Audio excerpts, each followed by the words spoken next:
You are listening to the Wool Academy podcast. This is episode number 1. Hello and welcome. My name is Elisabeth van Delden, and once a week we talk to an industry expert from the wool industry supply chain from farm to fashion and beyond, delivering strategies and insights to be successful in wool and showcasing those beautiful stories wool has to tell.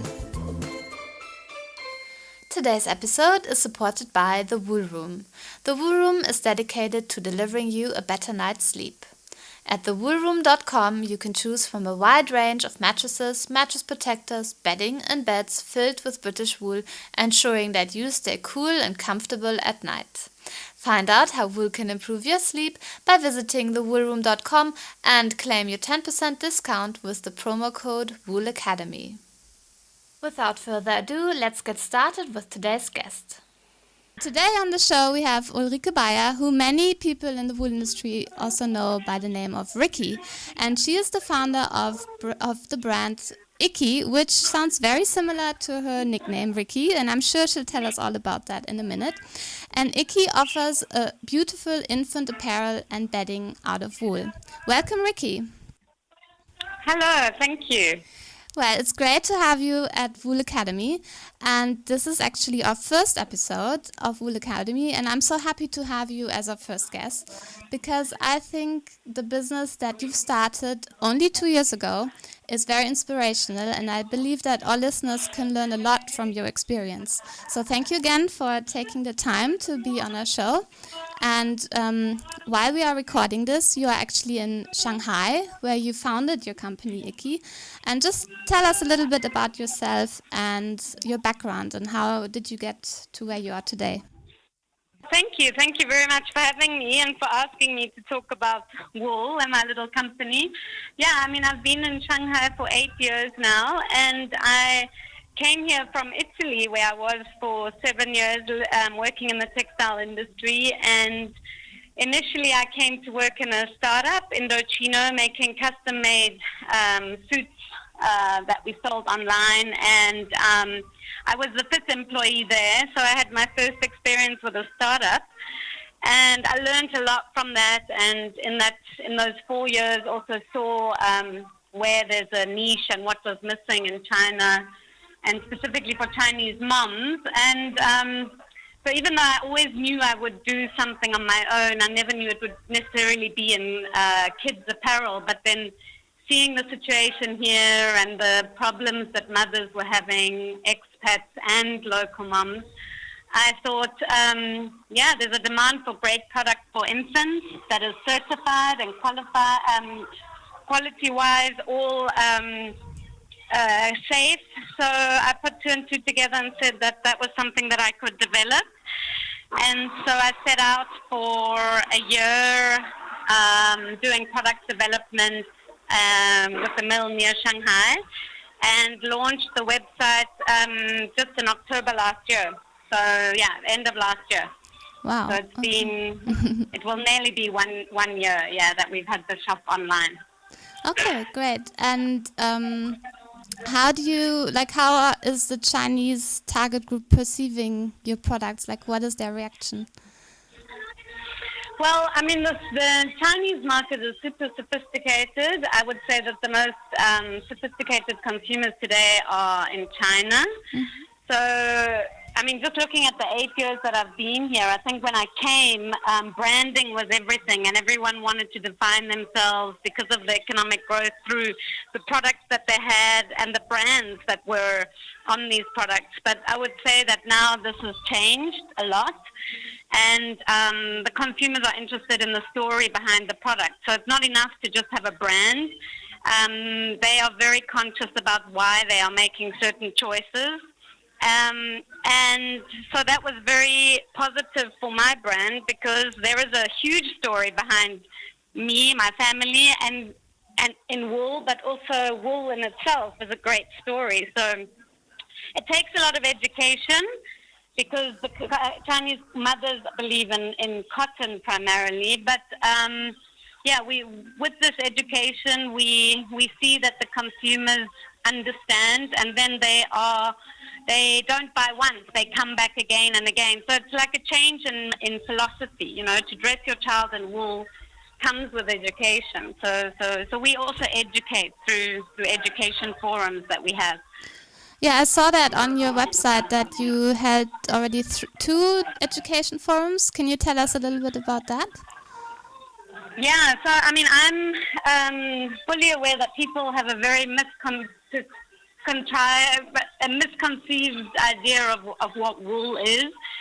A lot of people think it's scratchy. They can't understand that when I say that it's actually also a summer fiber. So that takes a lot of education. And what we actually did, we went with a GoPro onto Nanjing Shilu, which is the main road here in Shanghai, and we went with the fabric that I had developed because I developed the product from the raw material.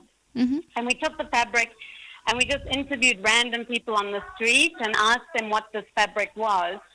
And the first question was, what does this feel like? And they all said, soft, very light. And then we would say to them, what do you think this fabric is? And they would say cotton, or some would say cashmere. And then we would tell them that it was wool. And all of them were extremely shocked by that, the fact that we revealed to them that it was wool, because all of them said that, for them wool was scratchy and thick and something for winter.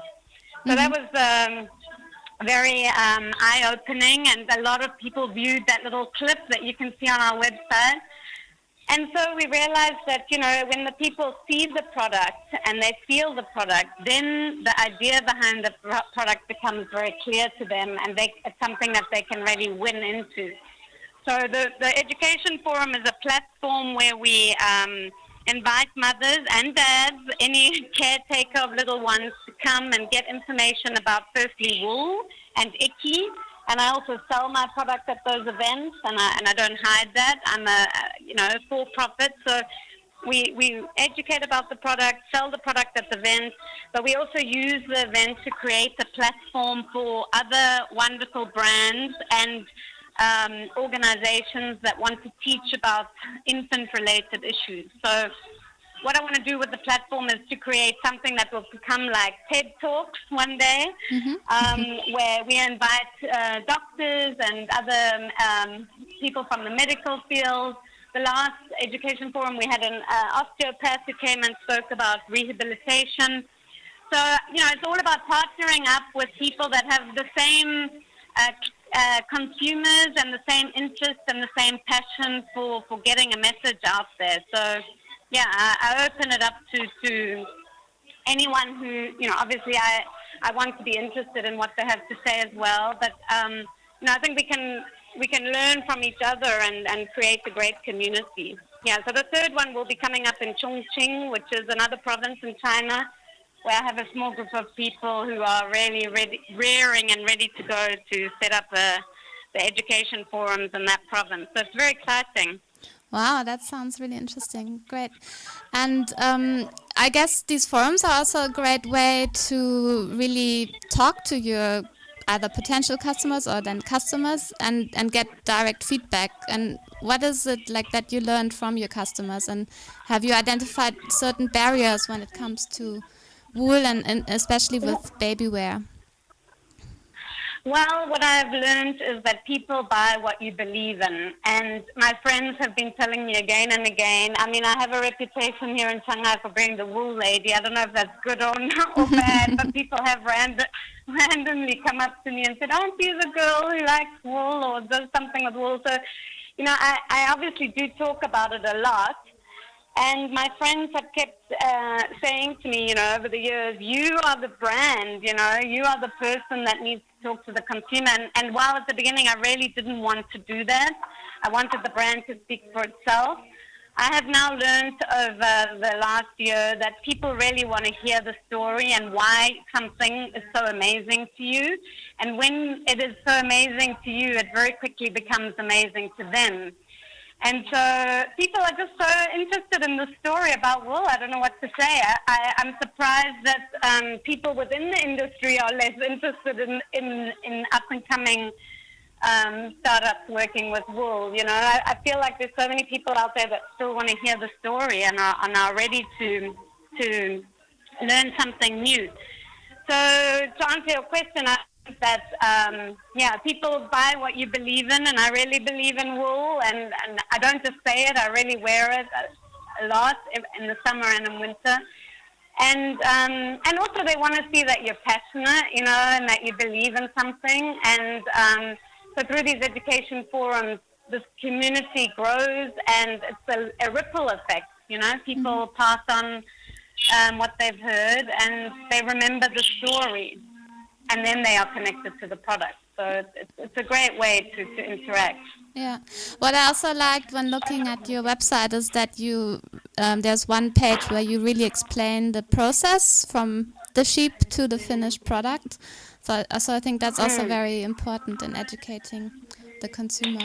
Yeah, absolutely. Although one has to always be careful that we tend in the wool industry to be a bit incestuous and only talk to each other. And so that's why it's really important to me that my brand is a brand that stands for other things as well. My brand is about having integrity, working with mills that have international standards, showing the world that China can actually create products that is of the highest of qualities, and that there are people here trying to make a difference. And I think that way you open your audience. What I find in the wool industry is that we all stay connected to each other, and there are actually so many more interested people outside, and it just takes a little bit of time to get that interest awakened. But once you do, they're just so ready for the information. And to bring that information across, you have to be simple. We like the website, we use things like, the design, it's very minimalist. It's, creating something that people who are not in wool can in some way relate to. So I think that's really important. And then, of course, after that, all the benefits come as well. Yeah. And then they are converted, so to speak.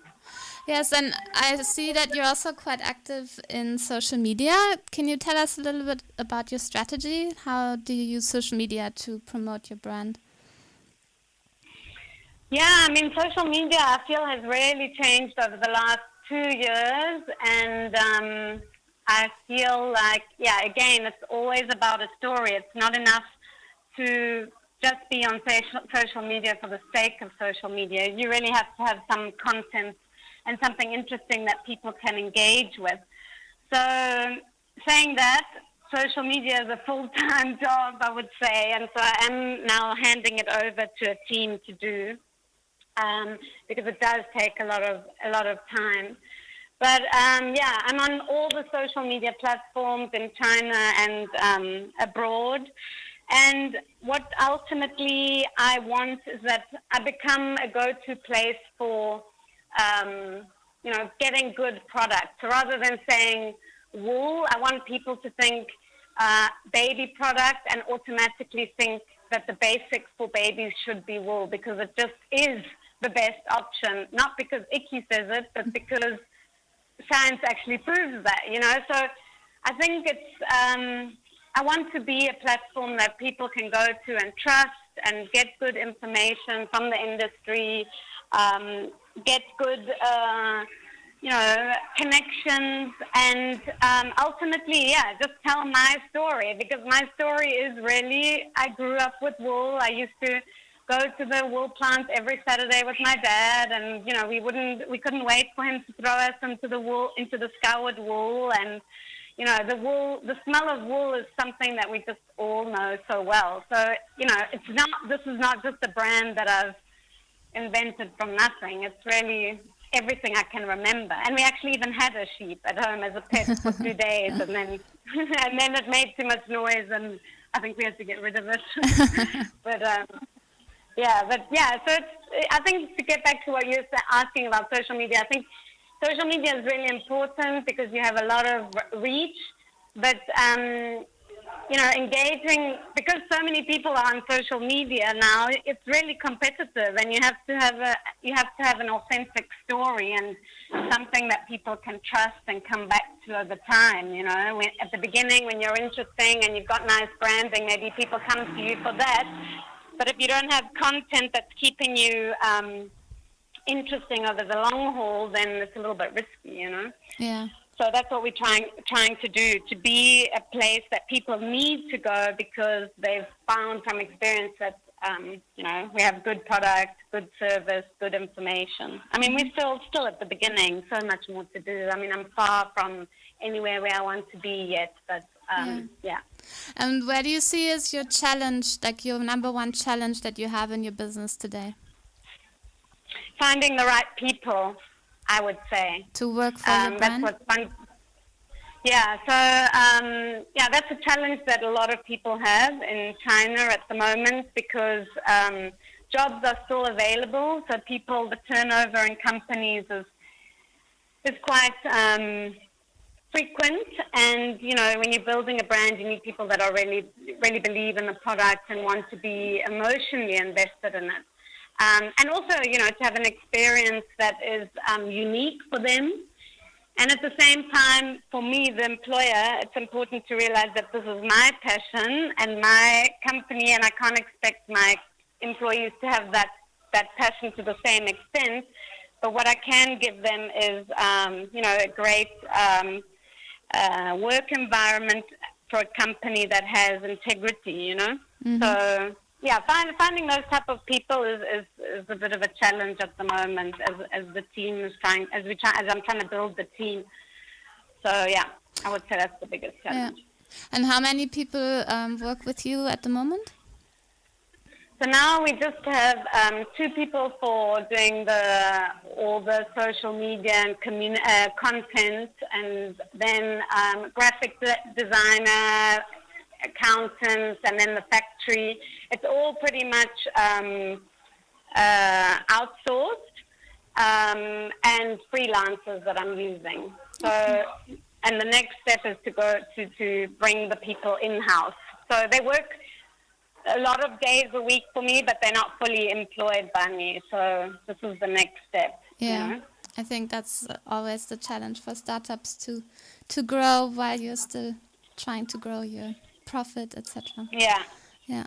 And yeah, tell exactly. me how you mentioned in the beginning that you developed the fabric, and I read you are actually a textile engineer, and so you developed the fabric with together with a spinner and weaver, a knitter. Tell me a little bit about that relationship and how that you developed that.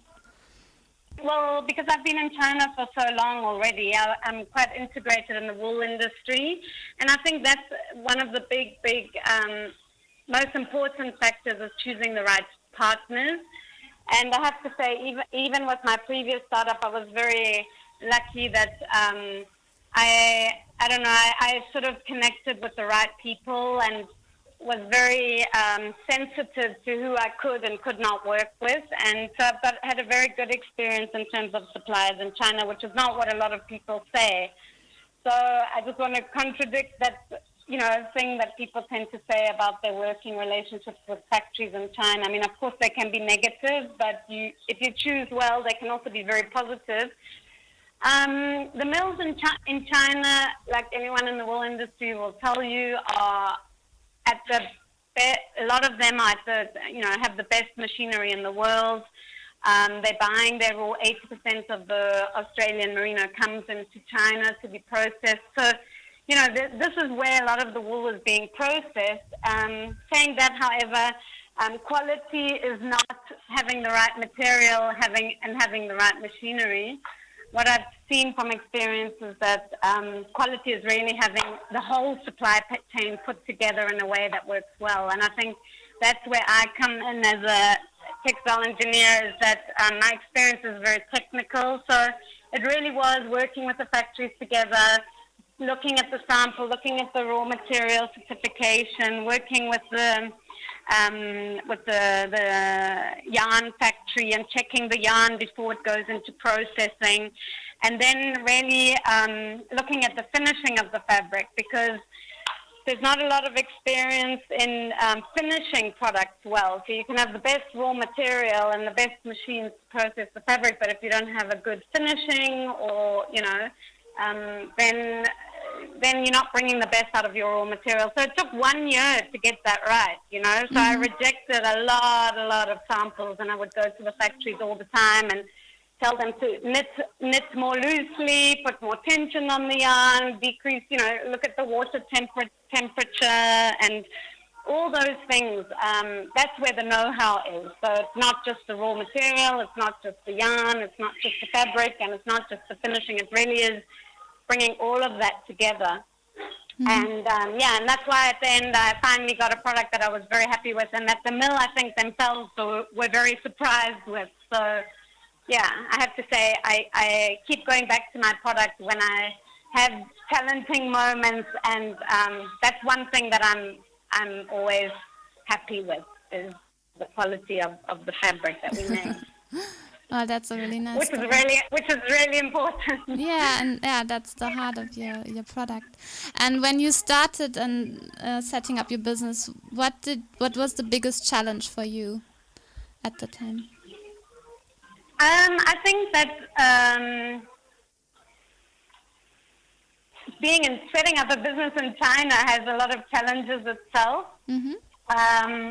A lot of bureaucracy and knowing who to speak with and who to work with. So I think doing a lot of research before was very important, and just working with people that you felt, I had a gut feeling with were the right people to go with. I think that's always really important, because the facts you can learn, but it's very difficult to learn character. And if you have a bad character or work with someone who has a bad character, a lot of things can go wrong. So I think, I would go saying that those were the biggest challenges: choosing the right people to work with, be it setting up the company, working the factories I chose to work with. All those things were hard, but in the end, I think it all worked out well. And also, I had by that stage, by the time I set up my company, I'd already been here for 4 years, and I already knew the suppliers, and they to this day are doing me a lot of favors with payment terms and all those type of things, because people believe in the person. They don't, if you do what you say and you have a good track record, I think, of work relationships, then even in China, these mills are willing to go the extra mile, if they believe in you. And I really needed that. So I'm very happy to say that I found partners that until now I'm quite satisfied with. And is there something that you've learned over the last 2 years that you kind of wished you had known in the beginning? And is that something you can tell other entrepreneurs who are looking to go into wool? What can they learn from your experience? Oh, I've learned so much. I've learned how much I don't know. That, I would say, is the first thing. You really realize how much you don't know and how much you need other people, and that's a great thing to learn, because isn't it great to need other people? And then I would say that once you've made the choice to do something and you believe in it, now the first year is quite easy, because if you're making a product, especially manufacturing a product, then you're with the product and you have something tangible and you're seeing results. So I found the first year was after I had gone through all the challenges of setting up the company, it was quite easy. The second year, which is this year, is more of a challenge, because then you start looking at sales and your distribution channels and, for us, the education programs. So it's maintaining that and having perseverance to really get what you believe in with all your heart across to everyone else. So I think, the two things would be realizing how little you know and how it's totally okay to need other people, because you can't do it by yourself. And secondly, perseverance all the way. It takes a lot of perseverance. And I wanted to go back to also how you market your product. You just mentioned this year was all about sales. And I noticed that you are getting mentioned quite a lot in magazines such as Vogue and Glamour. How do these PR opportunities appear for you? That, I have to say, was totally out of my control. Vogue found me on Twitter when I only had 120 followers and contacted me via my website because they loved what I was doing and the product that I had. So I have to say I didn't do anything for that. And as a result of being featured in Vogue, the other magazines, which are also part of the Condé Nast group, then approached me. So Glamour and Tatler magazine. So that was a real blessing and something that I did not, that was beyond my own personal, anything I could have done. So yeah, that was very good for us. And then, I think I have a lot to do still in getting out there. So now my next step here is to invest in a sales team and then also to decide how we are going to distribute because every market is different. But, different markets, I've had different people reach out to me because they've seen the product and say to me, we see a market for your product in this country. Would you like to collaborate? So that's actually where I'm at the moment, just trying to look at every market and see which the best way is to move forward without compromising on the brand and letting go of the integrity behind it. So, yeah, that's one of the challenges I'm also facing currently, taking it to that next step of marketing through different sales avenues, Yes. Yeah, that because obviously at the moment your website and you originally planned to market to the Chinese consumer, but obviously in the era of online shops, everyone around the world can access and find you and purchase. So that was a question I also had, like how's the demand or interest from people who are outside of China? Yeah, strangely, actually, I haven't, other than social media, we ship all over the world except to Russia. But that interest has sort of just organically come probably because those markets, especially the UK, are really sensitive to wool and merino and maybe already see that, quality, it is a product of quality just because of the raw material. But it's in a way I feel like the foreign markets are more sophisticated and don't need the education. Whereas here you have a very sophisticated consumer in general, but they still have a preconcept of wool for babies. So there's still that little barrier to overcome. So yeah, in a way, the foreign markets have been more ready to accept merino wool in a way because I think they've seen it more readily. Whereas in China, the grandmothers did used to have connection to wool. I've seen speaking to some, but the younger people just don't really connect it to babies, Yeah, and another question that I had is on your website you also mentioned that you will donate money for every product purchased. Tell me a little bit about that and what was your idea behind it? Yeah, so I quit my job because I felt like I wasn't making an impact in the world. So as naive as that sounds, I really believe that we have such a short time here and we should be making a difference in other people's lives. So, yeah, that's why giving is at the core of my company. And ultimately, I would like to become a one-for-one like Tom's. I don't know if you know Tom's. Yes. And I actually had the opportunity to meet Blake McCoskey. He was in Shanghai and I spoke to him and I was able to give him some Ikki products for his son's summit. But so that's also why our pricing strategy, our product is slightly higher in price because we really want to, for every product that's bought, we want to contribute to local orphanages here in China just because I am here in China, but ultimately it doesn't need to only be here.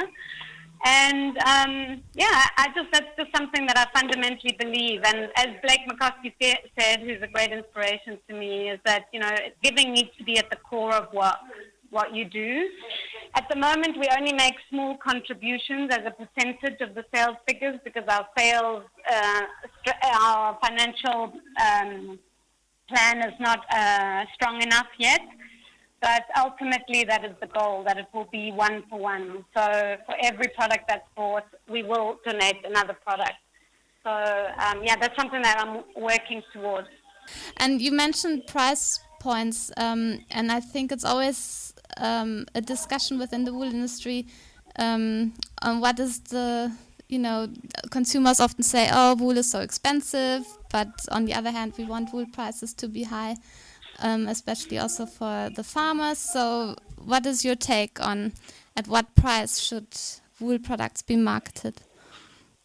I mean, I think that the whole price issue only ever came up with wool because bad products got onto the market. So, my generation didn't really buy wool, and it was really me convincing my friends that wool is a product that you can wear and that can be soft. And so this whole question of price really came up because they didn't see the value in it, and unfortunately it's still happening today, and I still have some competitors on the market that are producing wool products, but the hand feel is really bad. And so, if you're a mother or a consumer even, just buying a wool product and doesn't feel soft and luxurious, then of course you're going to question the price. So, I mean, men's suiting is a different thing, but for all of us other people who are not buying men's suits, I find that this is the case. So, there are some big brands in America that would sell merino products with really bad hand feel, and at really low prices. And so then the value in the product isn't there. And, you have to forget that you can have all the consumers in the world. You have to choose who you want to target, and the person that's buying Ikki needs to understand what's behind that product, that there is a know-how behind creating a soft handle, and that wool does come from sheep that have been grown and fed and looked after in a certain way to grow that beautiful fine hair, and that there's a processing skill in combing the fibers parallel, that's all a skill. And the consumer, if he understands that, then he's willing to pay the price. But at the moment, the final consumer just doesn't understand what's so great about wool. I mean, I know the campaign for wool, they're doing a lot now in the UK, but I'm in China, and with the general, and wool market's also here, and I'm in contact with them, of course, but, the general people that I speak to, they just don't know what's so great about wool. And when I tell them the story and show them a product with beautiful soft handle, they just can't believe it. And so I think that whole price issue only becomes an issue because the product itself is an issue. You see in China that people are willing to pay anything for a product that is good, So I think that's a lot of what's behind questioning price. For me, my price strategy is high because of that fact that there is a skill behind producing my know-how, which is behind creating that fabric, and then also, working on the finishing, and then also the contribution that we want to make back to the community. And also, it's not a throwaway fashion. That's another thing that's really important for my brand that I'm really committed is creating a supply chain that's ethical. And that is possible in China because people have this pre-concept that China is cheap and that people are just going to China because, they have some cost advantage. But today, China is not cheap anymore. It costs not exactly the same, but a very similar price to create the same product here than it does in Europe. And so, it's really about understanding where you want to make a difference. I'm already in China, and that's why I created this brand in China, and I see a demand from mothers in China, and so that's why it made sense for me logistically to be here. But I choose my mills very carefully, and we do all the testing, and they have to pass local and international regulations. And the local regulations are actually stricter than the foreign ones, except that the enforcement is very low. So that's another thing that the consumer doesn't know and that we need to educate about. Yeah. Okay, well, thank you for sharing that. That was very insightful. And I think, yeah, it's really important that more entrepreneurs like yourself start working with wool. And what do you think the wool industry should do to help startups like your own, so that we have more of Ikki brands in the future? What can the wool industry do to support these kind of entrepreneurs? Well, I mean, I've had no one from the wool industry per se reach out to me. I mean, it's just very sad because, it takes a lot of effort and work to build a company, and there are so many investors out there who do want to invest. I was invited to the Rise conference in Hong Kong to a tech startup, and everyone was so fascinated by wool, and I just thought, isn't it so sad that the investors are not actually coming from the wool industry itself? So in a way, it's good because you're getting into a new field and meeting new people. So I find that very exciting. But I just think that generally the wool industry has in the past been quite concentrated on the wool industry, and I think it's exciting to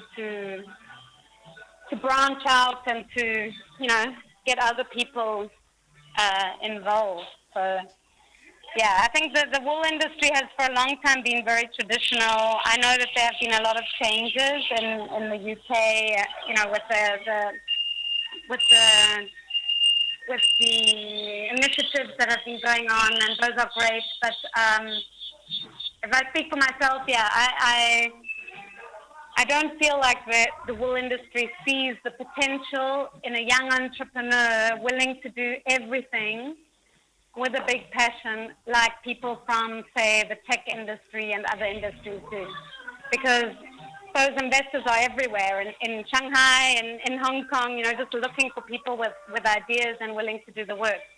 So yeah, it's a bit of a shame, but I mean, that's just the way it is, I think. Yeah, I hope that in the long term we can have more brands like yourself joining the wool industry and communicating about wool. But now, before we close, you need to reveal the connection between Rikki and Ikki. Oh, yes. Well, actually, I was called Ikki as a child. So it is directly from my name, actually, because my nickname is later became Rikki, but when I was very young, it was Ikki.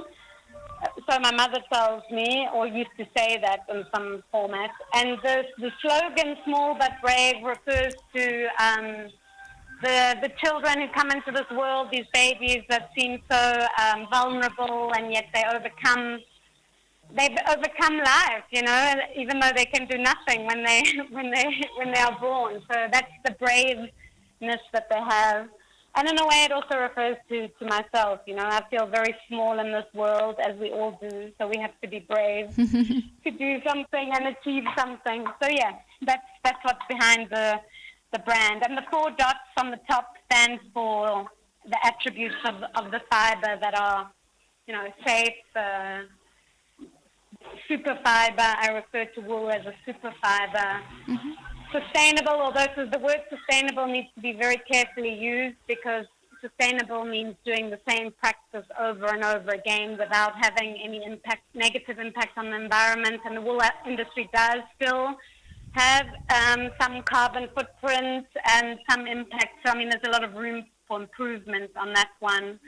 And then the last attribute is soft, because soft was so important for me, that people realize that wool can be so soft. Because it's just the first thing that people say is it's not soft when they think of wool. So, yeah, those are the 4 dots on top of Ikki, what they refer to. The 4 S's. The 4 S's. Okay. Wonderful. So where can people find out more about your brand and connect with you? So, yeah, the website is www.ikki/online.com. And then we have a Facebook page and Twitter page, and we're on Instagram. And also the website, you can send an email via the website under information. And if you're in China, then it's WeChat. We have WeChat, and also on Weibo. So yeah, all the social Pinterest. We're also on Pinterest. Okay. So on all the platforms. But it's better to search Ikki with the slogan "Small But Brave." Great. Yeah. Okay. We'll also link to all of those different social media names and your website in the show notes so that it's easier for people to find you. Well, thank you so much, Rikki, for the time. I appreciate it. You can almost go into your evening, and I hope you have a great rest of the day. And I wish you much success for your Small But Brave brand. I appreciate all what you do. Thank you so much. Thank you so much, Elisabeth, and thank you for what you're doing for the wool industry. It's great. Well, yeah, we all do our small but brave things, don't we? Yes. That's great. Thank you so much. Great. Thank you, and bye-bye. Bye-bye. We hope you enjoyed today's episode.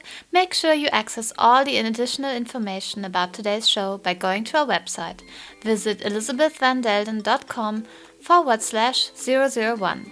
That is elisabethvandelden.com/001. If you liked today's show, may we recommend that you subscribe to our podcast so that you don't miss any of our next episodes, and also do us a favor and tell your colleagues and friends about us. That would mean the world to us, and thank you and see you next week. Bye bye.